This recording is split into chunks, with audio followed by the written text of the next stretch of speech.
Thank you so much, Karoline.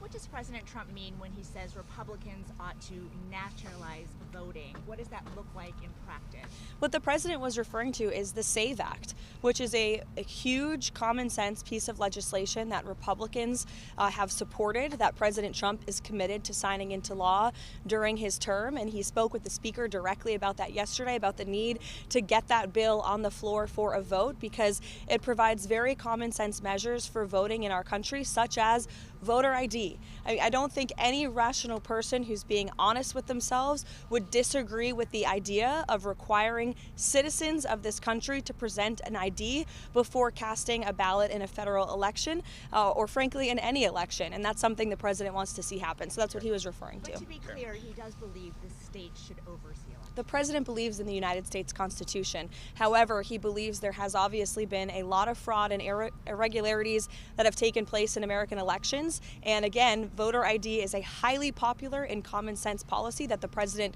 wants to pursue, and he wants to pass legislation to make that happen for all states across the country. And Karoline, just to follow up on that, he said specifically that they should take over elections in 15 states. Can you tell us what he meant by that, what 15 states he's referring to in terms of Republicans taking over elections? Again, what I was just telling you is that with the passage of the SAVE Act, voter ID will be implemented across all 50 states. The president was referring to specific states in which we have seen a high degree of fraud. If you look at states like California, or if you look at New York City, for example, non-citizens are allowed to vote in elections in places like California and New York City. That just creates a system, an electoral system, that is absolutely ripe with fraud. And you cannot deny the fact that, unfortunately, there are millions of people who have questions about that, as does the president. He wants to make it right, and the SAVE Act is a solution to doing it.